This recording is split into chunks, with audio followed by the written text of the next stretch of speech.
How's everybody doing today?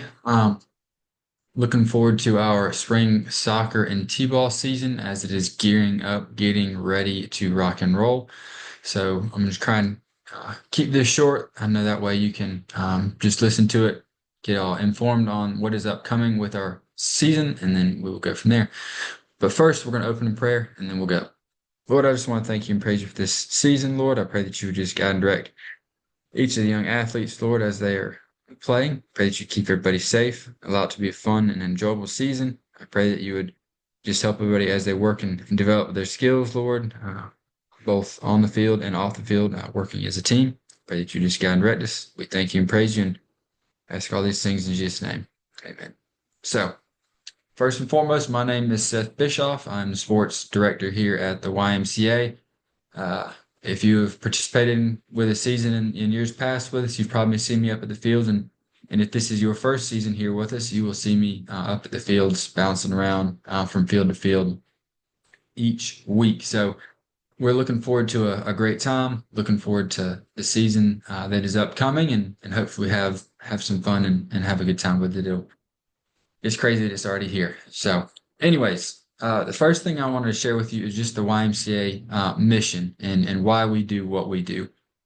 Because I know there's many other organizations, opportunities that you could participate in playing youth sports with us. And so we're very grateful that you have participated with us. But for us, our goal is to put Christian principles into practice through programs that build a healthy mind, spirit, and body for all.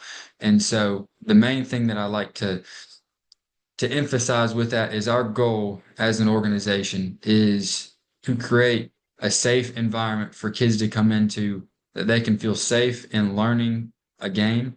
I know some players might have played before. Sometimes this might be their first time playing. And so we really want to emphasize and put priority on creating a healthy environment to do that. And so that is our goal, both with the programs that we put on the fields as well as the things we do here as an organization as the YMCA. As far as where everything will be held, so all of our facilities are at our YMCA Hunt Park right down the road from our main YMCA.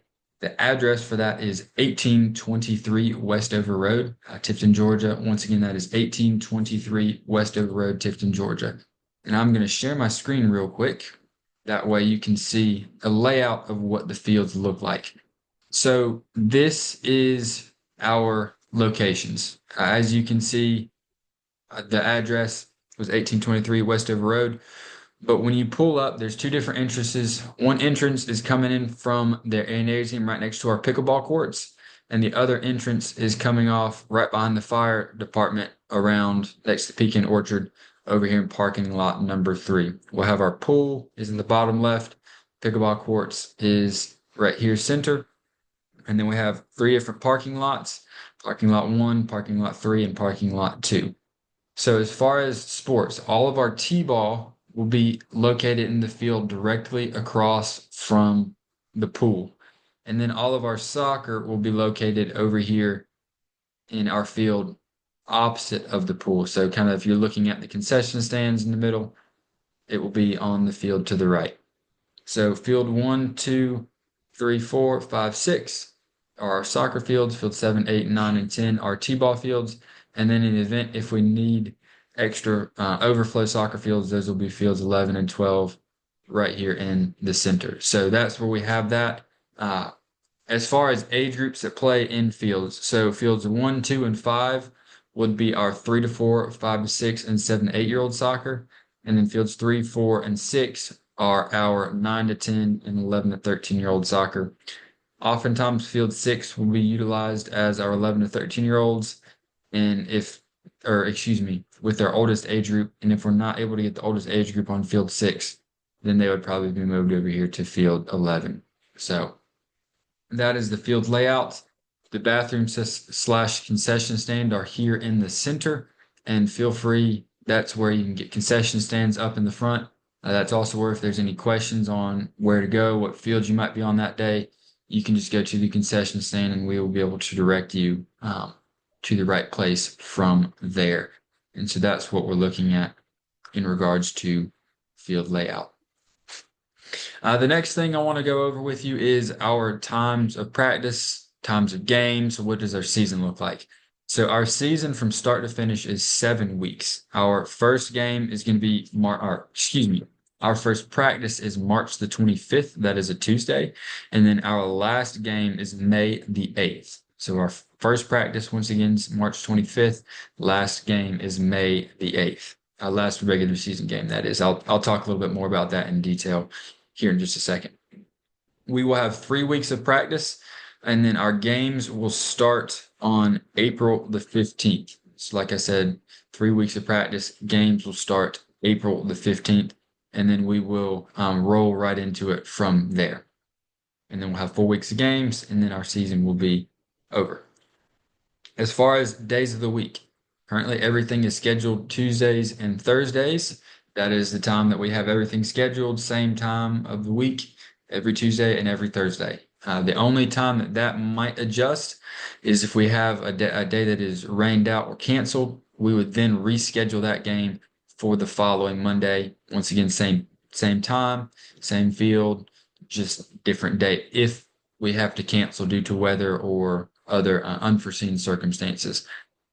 Leading right into that, how do we communicate if there is a weather delay? So the two methods that we really prioritize, one of them is our weather hotline. And I would definitely encourage everybody to write this number down, put it in your phone, just that way you can call it if there is weather that day. We will update it.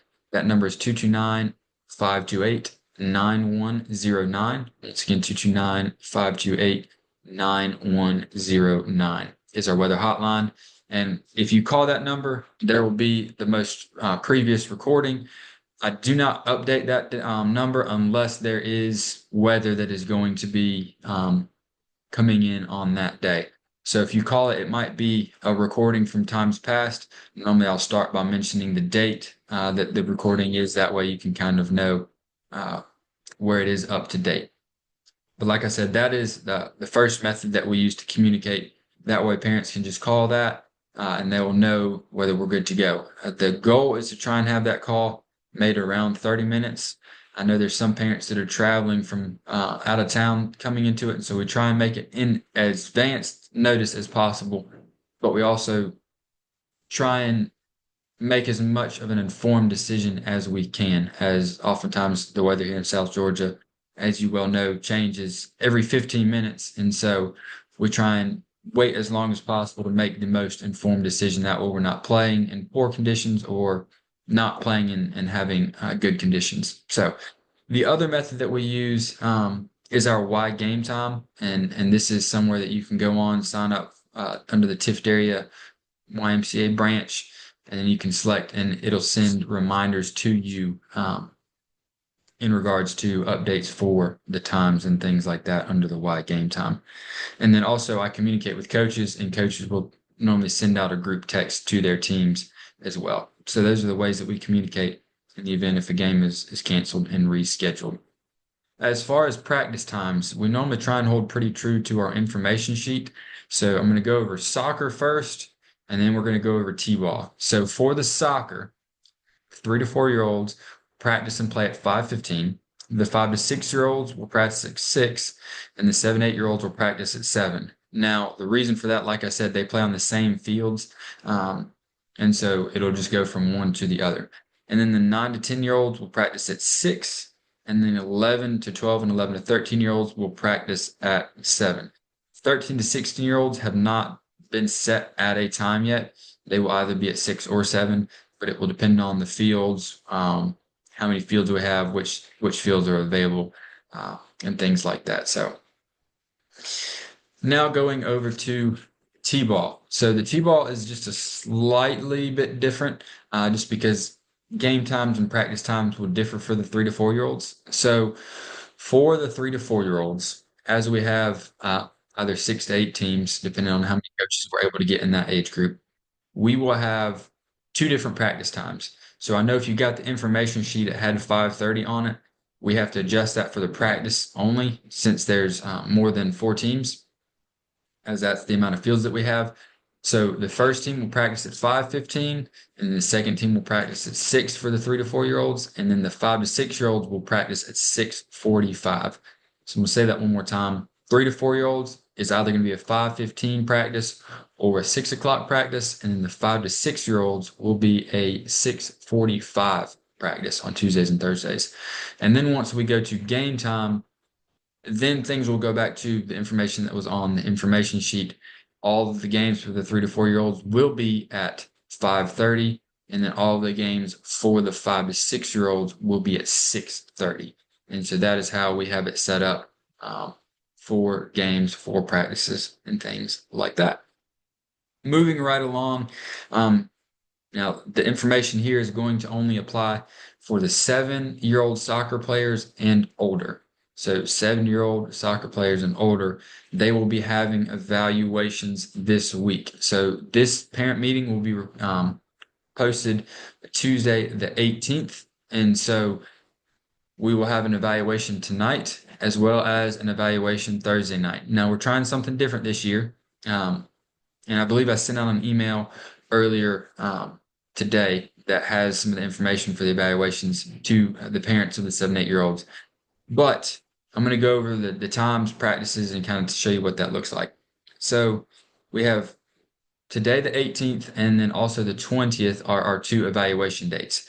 If your child's last name starts with an A all the way through a J, their evaluation would be tonight.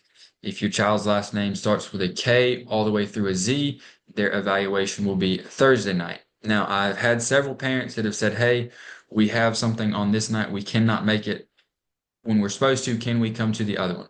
If there's a scheduling conflict, yes, feel free to bring them to the other one. The goal behind that is to try and separate it out that way rather than having everybody come to one evaluation and really taking a long time to do it. We're trying to space it out that way there's an equal amount of children coming to both evaluations. So the times for those 7 to 8 year olds are at 5, 9 to 10 year olds are at 6:15, and then the 11 to 13 year olds are at 7:15. For our oldest age group, the 13 to 16 year olds, they do not have any evaluations. It is just for the other age groups with evaluations. And then the last thing that I want to mention on the topic of 7 and older is our end of season tournament. And this is something we did last year. We had a good time doing that, and we look to carry on that same theme this year. But we're going to have our own end of season tournament that is going to be May the 10th. So if you have a child in the 7 to 8 year old age group, 9 to 10 year old age group, or 11 to 13 year old age group, make sure to circle that date as we're looking forward to that tournament. And so that's the time that we're going to have.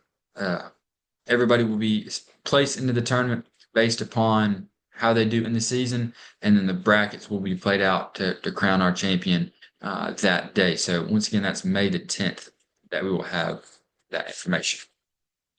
Moving right along, in regards to first practice. So first practice is, like I said, next Tuesday, March 25th. What will that look like? So ideally, the coaches will have the rosters either Monday afternoon or Tuesday morning, and they will be able to send out a text letting you know what field you're on, where you're practicing at, what times, and things like that. But in the event if you do not receive any communication or anything from a coach, still show up that Tuesday as we will be having practice. Come to the concession stand that I mentioned earlier, and we will make sure to get you in the right direction. So even if for some reason you're not able to hear from a coach or don't get a phone call or anything like that, please still come to that date as we will be starting practice on that day. So that's March 25th. And then at that practice, if you wouldn't mind just checking with the coach, making sure that your child's name is spelled correctly, making sure that your contact information is correct. That way all the phone numbers are spelled the right way, correct digits, and everything like that. And then also making sure that shirt sizes are correct, as we will be ordering shirts. That way we can get them back that first week. So even if you're not able to make the practice, try and get with the coach and see, hey, what is my shirt size? I just want to make sure all that information is correct. That way, everything can be ordered properly, and that way, everything goes smoothly in regards to that. As far as uniform, we just talked about shirts a little bit. The YMCA will provide the shirt. It will have the team sponsor on it, as well as the YMCA logo, and then their number and verse on the back. And then with that, you might ask, like, what about the shorts? What about the pants? So as far as for the shorts and pants, the two things that we do ask with that is one, um, we want to ask the main day that we prioritize that is on our picture day. And that'll be either the first week or the second week. We'll have that information provided on our schedules. But with the picture day, we want to encourage everybody to wear black shorts. That way, everybody matches on the team. So when they're taking the picture, everything goes smoothly with that. And also with the soccer, making sure that it's also black socks with the picture day as well. So black shorts and black socks. Those are the two things. I did not mention this earlier, but our picture day will be taken under the Air Nasium and pickleball court. I'm going to share the screen real quick, just again, so that way kind of bring back to a refresher. So as you see on our picture day, everything will be down here in the Air Nasium. You can enter in. There will be a gate by the YMCA pool. You can just enter into the pickleball courts right here, and everything will be set up for you to order. Pictures, individual pictures will be an hour before game time. Team pictures will be 30 minutes before game time. The only thing we do ask is just whenever you're going back to your fields, making sure to be careful as you do cross the parking lot, as there is a lot of traffic coming in and out, and we want to make sure to stay safe in everything we do there. Um, the next thing I want to talk about is coaches. So we had our coaches meeting last night, and we had a good time with all the coaches getting prepared for the season, going over the rules, and getting all the forms and everything filled out. But I wanted to offer this to any parent that would be willing. We still are in need of a few coaches, and so if you are interested in coaching with your child, please feel free to get with me. If your child is in one of the oldest age groups, you can pull me aside at the evaluation, and we can get everything taken care of there. Or if your child is in one of the younger age groups that does not have evaluations for soccer or t-ball, you can email me at seth@tifterraymca.org, and I will get you all the information needed in regards to coaching and the likes of that. So those are the things we have going on in regards to coaching. If that is something that you would be interested in doing, like I said, we are always in need of coaches, volunteers, and so we would be very grateful and appreciative of you if you were willing to do that. Without our coaches, there would not be a single thing that we do here at the YMCA Sports that would be possible.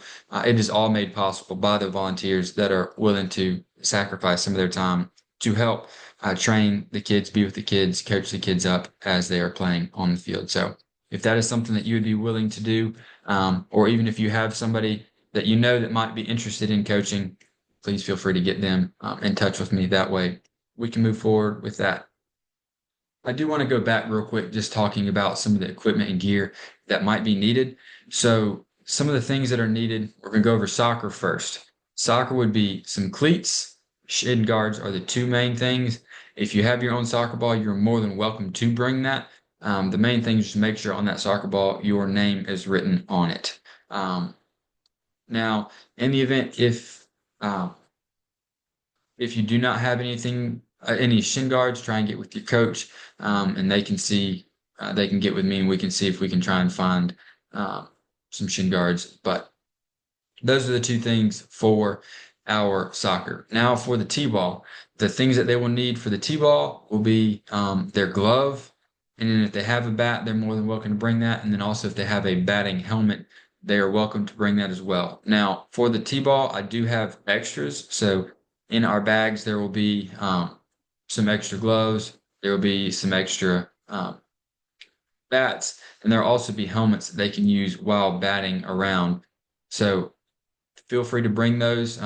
Oftentimes, if they have their own glove, that just makes it easier. That way, they're not having to try and use one that might not be the right size or anything. But if they do not have a glove, we will have some extras that they can use. And then also with that, please, once again, make sure to write your name on it, as if it gets mixed up with our equipment, we want to make sure to be able to distinguish that it is yours. That way we can get it back to you. And as we do wrap up the parent meeting, just a few last things. One, if you have a business that is interested in sponsoring your child's team, you can, that is something that we do have available. It is $200 to sponsor a team, and that would include your business's name, like I said, on the shirt. It'd also be on the schedule, and then we'd also have an end of season plaque with your business's name there. It's a great way to advertise out in the community as the shirts. I see them all the time out as we're going about, and then also a great way to sponsor your child's team. That way, you get a plaque with your child's team or your child in the team sponsorship plaque. So looking forward to those things. We will have concession stands this year. We'll have some waters, Gatorades, and things like that at the concession stand. And so looking forward to that. That concludes our parent meeting. If there's any questions that I had that maybe I did not cover, feel free. You are more than welcome to email me about those, and I would love to get back with you in regards to that. Outside of that, we look forward to seeing you either at the evaluations this week or at our first practice next week. Thanks, and have a blessed day.